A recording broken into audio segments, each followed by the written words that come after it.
Murang skincare sa low carb. Posible nga ba? Marami na tayong namomroblema noon sa ating skin. Nagkakaroon ng blemishes, nagkakaroon ng acne, at nakita natin na hindi lang pala teenagers yung nagkaka-acne. Working in healthcare industry related to aesthetics, in plastic surgery, and skincare, marami akong nakikita mga pasyente na hindi na teenager. They're already elderly, mommy, yung iba nga, lola na. Pero sobrang dami pa ring breakouts, sobrang dami pa ring mga pimples. And these pimples, merong mga laman na mga pustules. And these are indications na yung katawan is really on inflammatory state. Merong dalawang klaseng pasyente. Yung iba, payat na payat, and then maraming skin breakouts. And these are usually related to those na mga hindi sila fat formers. Sa experience natin, those people who are non-fat formers but are eating highly inflammatory foods, they are prone to manifest inflammation in the sense na nagkakaroon sila ng skin problems. So those are mga pimples, and then yung mga non-healing wounds, ang tagal gumaling, and then we can see na yun nga, nakikita natin that they thought just because they don't get fat when they eat sugar, akala nila this is a free pass. They can already eat as much as they want. But now we can see na the effect of sugar in the body is different from person to person. Others form nga fats in their belly, nagiging mataba. Yung iba naman, hindi nga nagiging mataba, but are also manifesting inflammation like breakouts. Kaya kahit anong dami pa ng mga creams, ng mga antibiotics na nilalagay, yes, of course, that can help. Treatments, that can help. Pero yung inflammation sa loob-loob might still be there forever. So pwede na yung pangangailangang pag-aalaga would be there forever. So yun yung maintenance. And for my experience, ever since, wala talaga akong kung ano-anong skincare. Just plain water. Hindi rin ako nagsasabon sa aking mukha.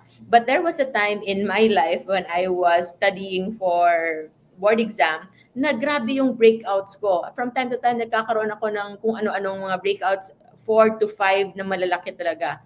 And then when I look back, knowing what I know now, nakita ko na it's not just related about hygiene. Kasi hindi naman ako lumalabas noon, and I take a bath twice a day, and I wash my face whenever I feel like I need to wash my face. But looking back, makikita ko yung pinagkakakain ko pala nung panahon na yon would be mostly sugary foods and foods that are very, very high in sugar, and matataas nga. Always eating desserts, always eating mga kakanin, yung mga pasalubong that are mostly high carb. So, when we shifted to low carb, hindi na kami nagkakaroon ng breakouts. Even without skincare, without major skincare. Kung nagkakaroon man, like this one, meron akong isang tagyawat, it's mostly from wearing of mask.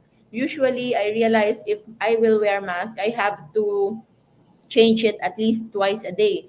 Kung hindi ako mag-change ng mask in a day, kapag nasobrahan, natagalan, ang yung hininga kasi natin, our oral cavity is really dirty. So, we need to make sure na malinis yung mask natin kasi nagmo-moisturize yan, and that can cause maskne. But on the other parts of the face, now, wala na tayong ganong problema. And when it comes to hair naman, I did a little poll yesterday kung ano yung inyong mga skin and hair after doing low carb. Mas marami yung nag-improve. Pero merong kakaunti that it became worse. So for those who became worse, especially yung nag-hair fall, try to look at your overall intake ng fats and proteins. Kasi baka kinukulangan nyo yung inyong intake ng fats and proteins. That's one of the common mistakes ng naglo-low carb. Akala nila, when we eat low carb, we lower everything. But now we know na when we do low carb, we lower the carbs, pero adequate amount ng proteins and fats for better skin and better nail and hair care. So far yung hair natin, hindi na. Merong time before na numipis din yung hair ko. And when we prioritized proteins, making sure na adequate yung intake natin ng fats, ng proteins, our skin also became better. when I use lotion, mostly it's routinary kasi sanay na ako sa feel ng lotion. Pero in times na walang lotion, my skin is still very moisturized at hindi siya ganon ka-dry. If you have dry skin, that is one indication that you are not eating enough oil, the good fats, especially yung merong mga earwax na very dry earwax, that might be an indication that you are not consuming enough fats. Always choose the good fats. And for those naman na nagkaroon ng breakouts when they did low carb, try to see if you are sticking to the safe low carb list. Hindi lang basta low carb, but non-inflammatory low carb. Kasi merong mga low carb that are considered inflammatory, like certain canned goods, certain meats. Yes, they are low carb, but they are inflammatory low carb, including soy and the other processed foods, yung mga frozen foods, and also kapag parati tayong kumakain sa labas, because mostly those foods are loaded with seed oils na kailangan natin i-avoid. We have to limit our seed oil intake. And if we consume more than what we need, then that can be leading into inflammation. In research right now, about 20% ng calories daw na kinakain natin embedded na galing sa seed oil whenever we consume processed food. So, if you want to avoid that, you better make sure na yung mga food na kinakain nyo are the foods that you yourself are preparing.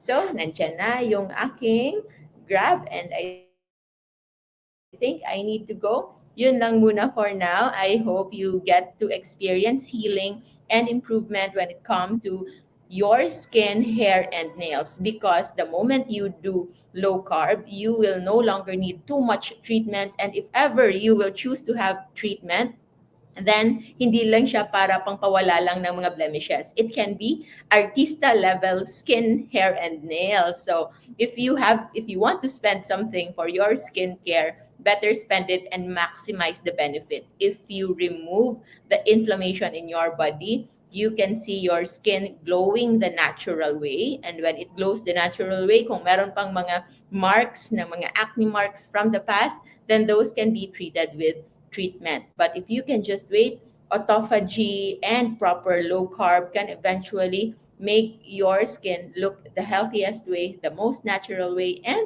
the cheapest way. So maraming salamat, everybody. If you wish to know more about low carb nutrition, you are very much welcome to join our masterclass for LCF in many specific diseases relating to modern day eating. So maraming salamat po. Remember to always stay low carb so that we all stay safe. Have a good day.